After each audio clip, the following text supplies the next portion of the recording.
It is Thursday, October 2nd, and Brandon Montoya is teaching a 4th grade class, looking at teacher movement, the quadrants where the red line crosses through, and also names.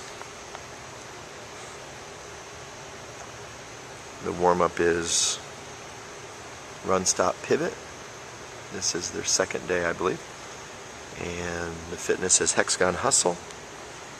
It's a climbing rope lesson, and the game is a game called Z-ball, or reaction ball.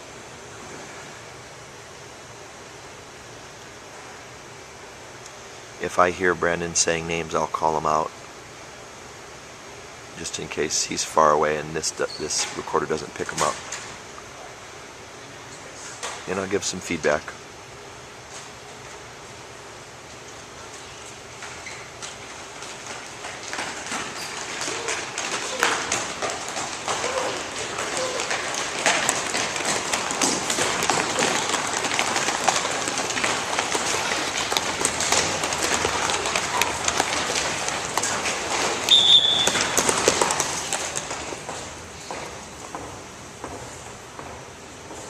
Class, you guys came in quietly and you guys have amazing space. Good job.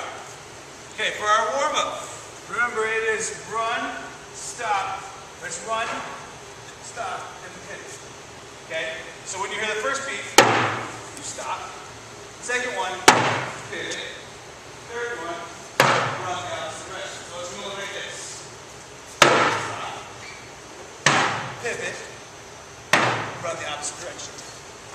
We're going to start by going this way. Go. Okay.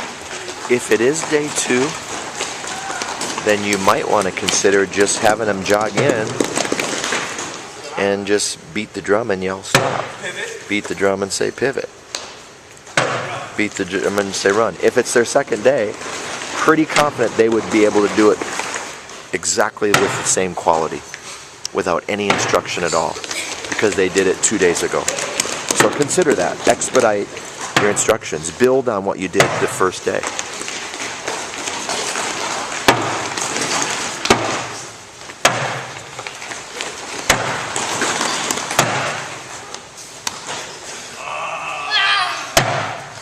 And sit down.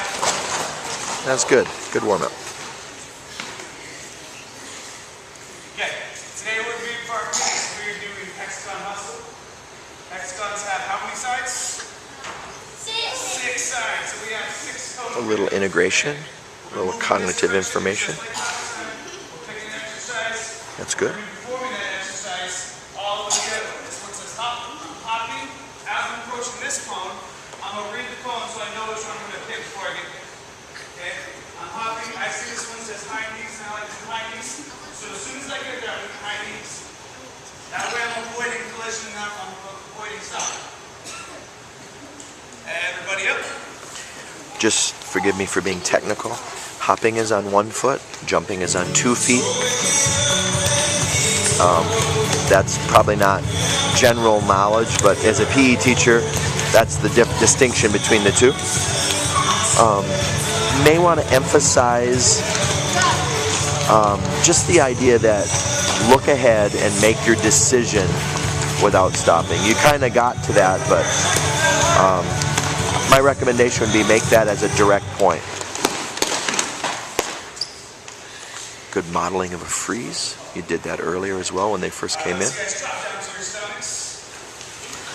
When you first came in, might be a chance for you to model jogging. I usually go the opposite direction. And you're modeling the freeze like I just mentioned, but maybe model a little bit of jogging. You want to, Sarah?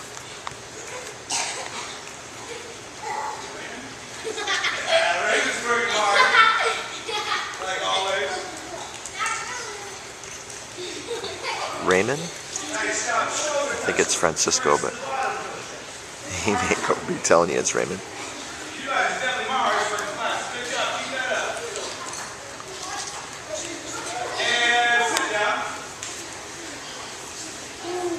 Good positive feedback, encouragement, reinforcement.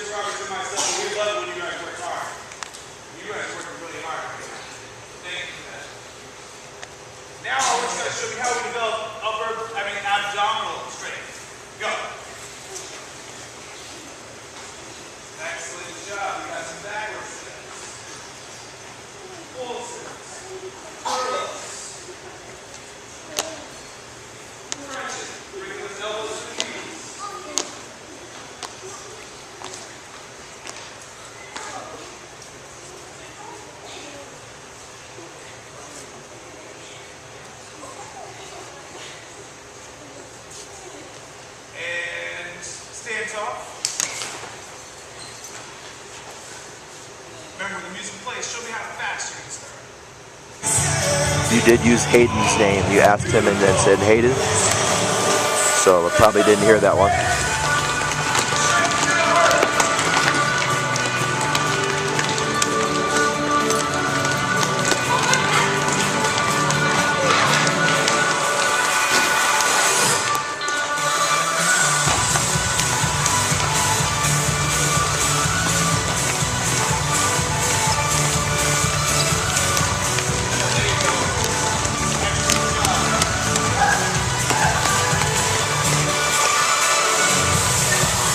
You might have used a name right there. I didn't hear it. Nice. Show me how we develop our flexibility. Go.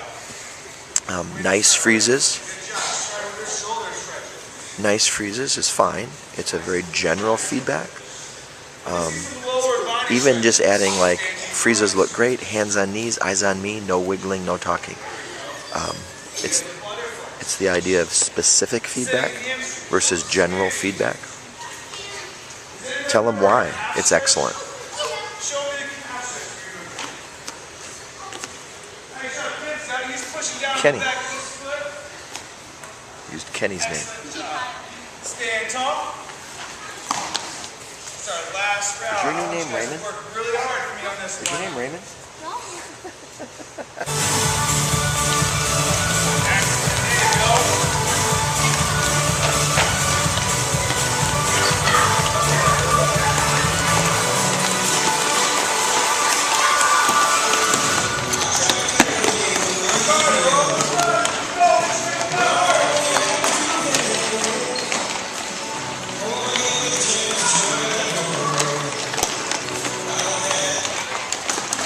Find your pulse.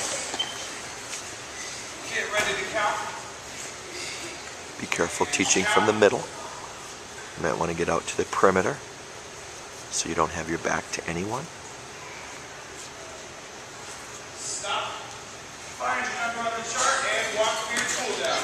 Mike, I'm curious how you're keeping track of 10 seconds. Are you just counting in your head, or which probably technically isn't a big deal, but you might want to have your phone or a watch or a stopwatch to give them an accurate count. But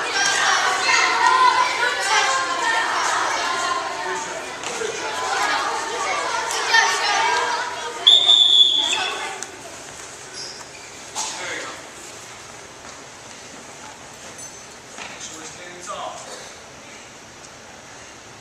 When I say go, I want to see two people behind the rope on the outside of the ropes. On the outside of the mats. Go. just a recommendation. Did you notice how some kids froze slowly? Don't allow that. It's really easy to practice that quickly. You can say something like, too slow, jogging, freeze, and then redo it. Do it once or twice. It reinforces that you expect good freezes quickly and good quality right away, first time. So don't look around and see some lousy quality and let it go. And there may be times to let it go, but by and large, most of the time, send that signal that you're going to hold them to your high standard. Okay? Climbing ropes help us develop what? Yes. They help us develop flows. They help us develop upper body strength. Okay? Particular two muscles. Latissimus dorsi, excellent job. Who knows what the other muscles? Not close. Triceps are right here. It's this one right here. Yes. No, it's called your biceps. Excellent. So your biceps and your latissimus dorsi. Okay. Or for short, we call them lats.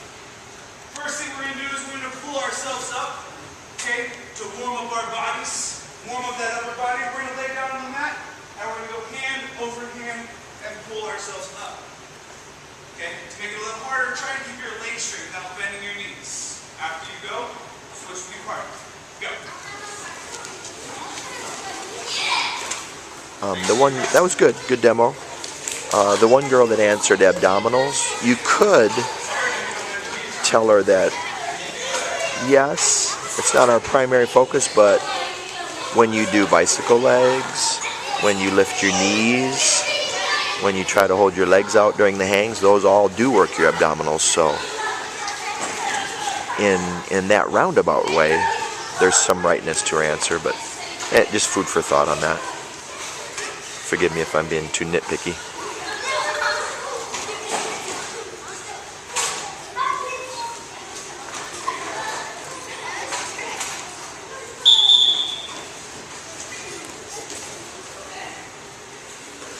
You included some cognitive information. He ran straight to the edge of the mat. He sat down quietly. It was his turn. Good job. Thank you for that. Okay. Next, we'll be working on our hangs. You might have used a name, Kenny or... You can just hang with your legs down, legs forward, or you can hang and do the bicycle. Or you can do what's called the invert hang. Invert means what? Upside down. Upside down. Very good. Good question. Be careful when you do the invert hang though. Make sure you're not kicking anybody. Know when you bring your legs up, hold on tight. And try and hold for about 5 to 10 seconds when you're doing your hangs. Go. And you might have wanted to demonstrate an invert there. They know it though. 4th graders have done it plenty. So point, you probably could have gotten away with not demonstrating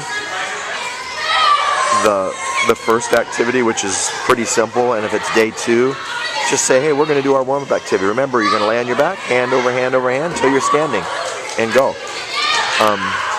The point I'm making with all that is, oftentimes we overteach, and we think that good teaching is saying everything that we said on day 1, and oftentimes you don't need to. Good teaching is really about getting kids engaged in the activity sooner so they get more time. So consider ways that you can shortcut your day 2 directions. And then maybe give them the key safety points, but just discern when not to have to demonstrate again or say the whole full direction again. And just hit the highlights.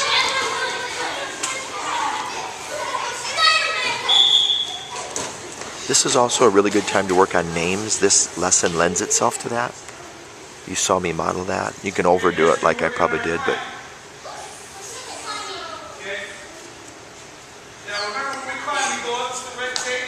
but maybe pick a few kids that stand out and then focus on the name and practice it.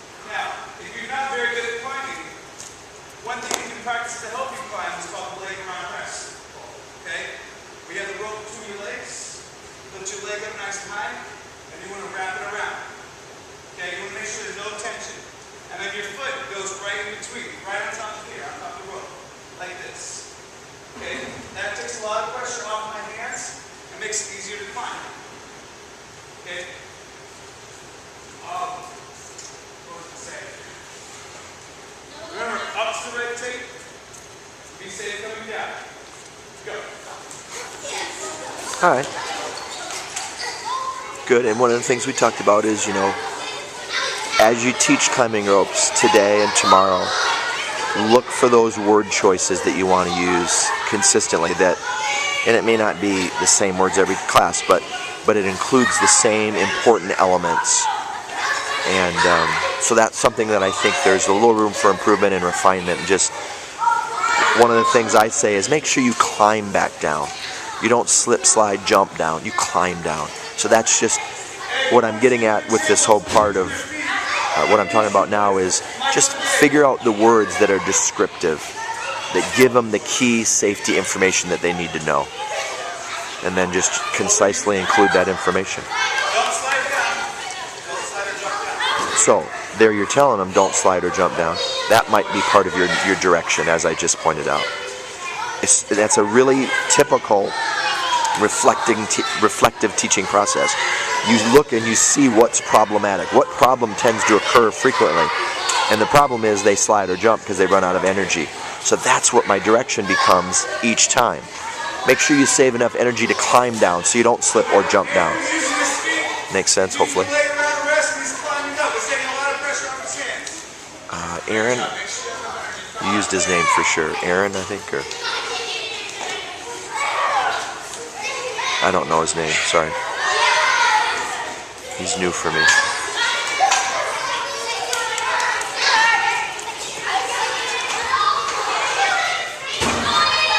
But that's good. You point out somebody who's doing the leg row rest.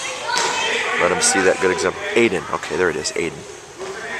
And that is his name. I remember now. Good. Now I need you guys to quietly move your groups back to the table, please.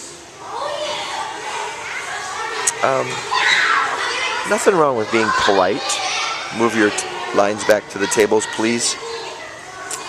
And it's good to model politeness. Be careful though to overuse, hey, please do this, because it can sound needy. It can sound like you're pleading instead of commanding or directing. So just food for thought on that. When you jump, just come to the edge of the mat, pick yourself up and jump to the other side. Or you can swing, or you run to the opposite side. When you run, grab the rope, jump up, and you can swing back. We always make sure that we swing forward. That way we're not running anybody else. I want you guys to have fun, but be safe. Go. Again, I'm going to ask you to reflect on your word choices. You said swing forward. I think what you are trying to emphasize is swing straight by forward. But come up with your words that are the most descriptive, or figure out a way to demonstrate that. For example, a lot of times I pull the rope straight back and say, if you run in a straight line and swing straight out, you'll swing straight back and you won't crash.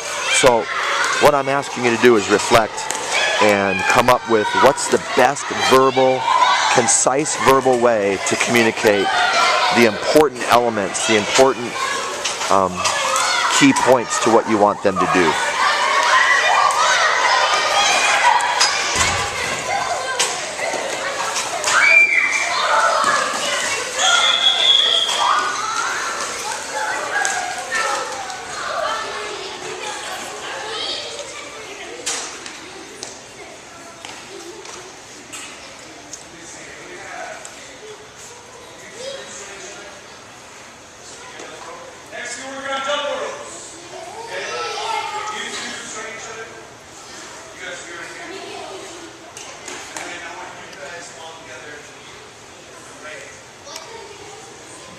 Okay, I would, instead of having bigger groups and then not using some of the ropes, make smaller groups and use all the ropes. Because the biggest problem with this is that the lines are longer, they get less turns. But down here you've got a group of 5 and 2 groups of 4. You could make them all groups of 3 and 4. Hopefully that makes sense. But utilize all your ropes, that way you get more turns. The only exception to that, I would say, when you're doing individual ropes, sometimes I like them with a partner because it gives them the perfect amount of rest. That interval of partner, me, gives them just the right balance. Same thing here. Instead of groups of 6, why not use, you got 2 ropes not being used. So food for thought, think about that. You can swing, you can climb, and you can flip. And you also have a group of 6 and a group of 4. So, if nothing else, 2 groups of 5. And we always want to go straight. Since we're doing swings, we have to You make use sure the term our lines go are straight. backed up to the tables. So if your line's not back to the table, you got to make sure you guys are backed up. I think that's a better description. Swing straight as opposed to swing forward, And go. which you used earlier.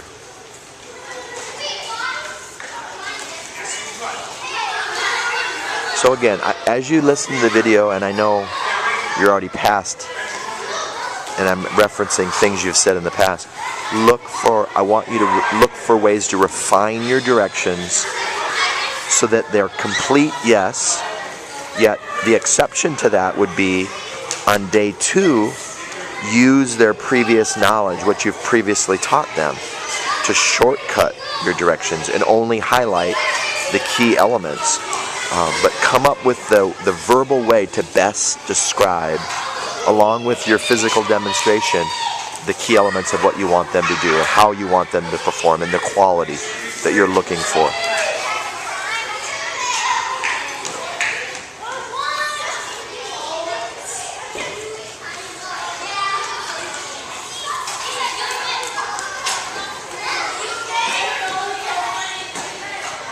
And again, a good time to work on names when you've given good directions and you've got basically just watching them perform and have fun. Go over and say, hey, what's your name? Hey, good job swinging, Sophia. And hey, good hustle, Sarah. Thanks for not wasting other people's time. Just reinforce a lot of the good things that they're doing.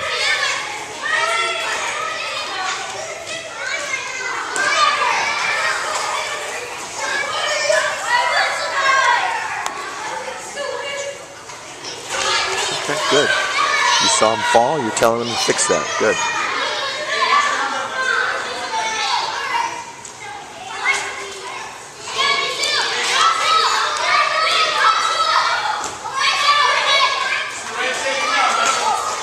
Michael. You guys see how dudes do speed even on double ropes? Great job, Michael. Michael again. So, like I said, that's good. You're using Michael's name, and one of your focuses is name. This is a really good opportunity to ask names. Like Avon's right there. If you don't know it, hey, what's your name? Avon. Avon, good climbing. Way to be under control, whatever, something specific too.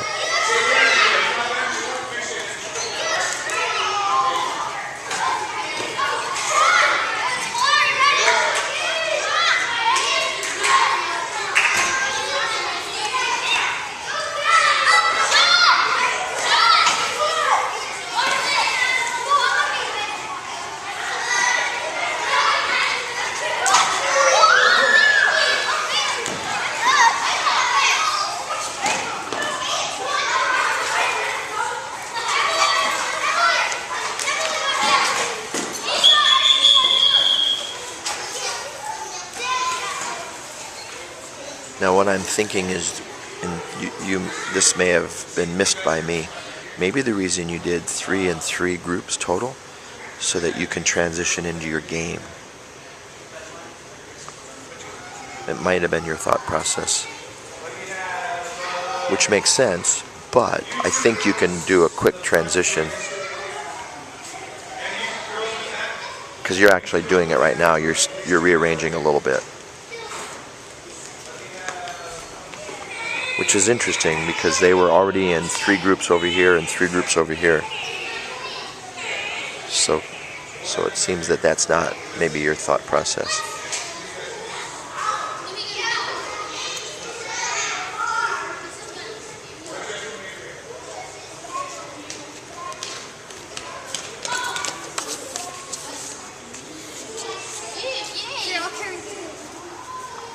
So you're letting the talking go on a little bit too long. You never really got them to listen. You probably want to attend to that first. So food for thought. Be careful. A little bit of downtime is fine. But be careful of too much downtime. Give them something to do. Give them. And I know that as a new teacher, there's times you have to figure things out, but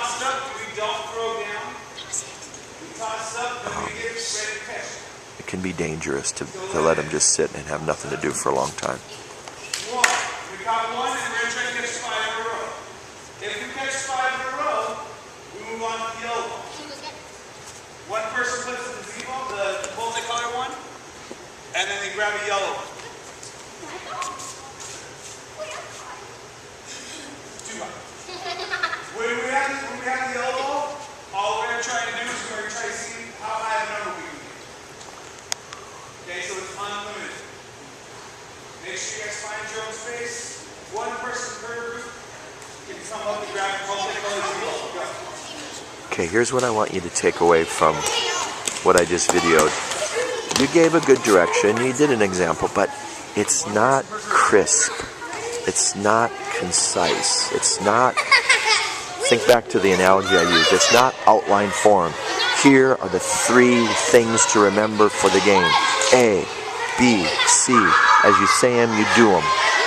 Instead, your directions tend to be more narrative, free-flowing, and so there's no emphasis placed on the key points. So that's something I want you to look at, again, as you watch the video, and see if there's places where you can change and modify and improve the way you deliver your instructions.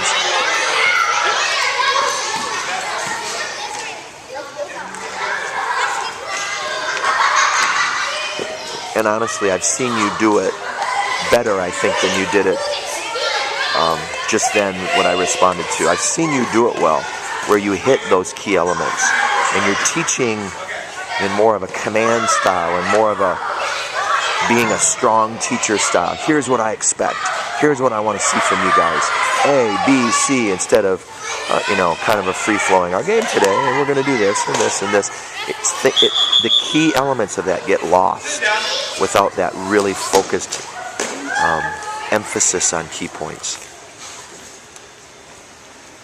Hopefully that makes sense how I describe that. 5 in a row, you have to put the multicolored ball up, and then you move on to yellow ball.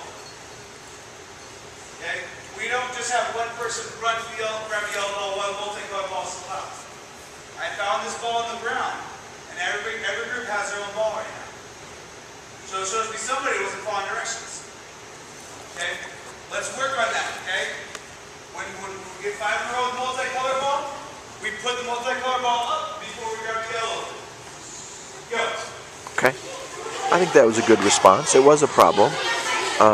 There may be other solutions. Maybe your direction wasn't clear how that whole exchanging a multicolored for yellow happens.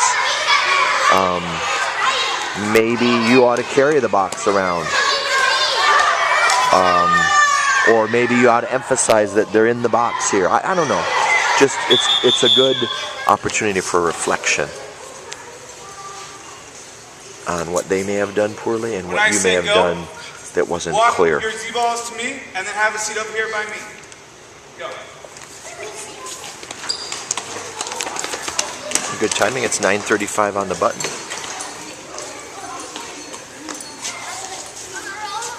We shouldn't be getting a drink of water. We should be lining up.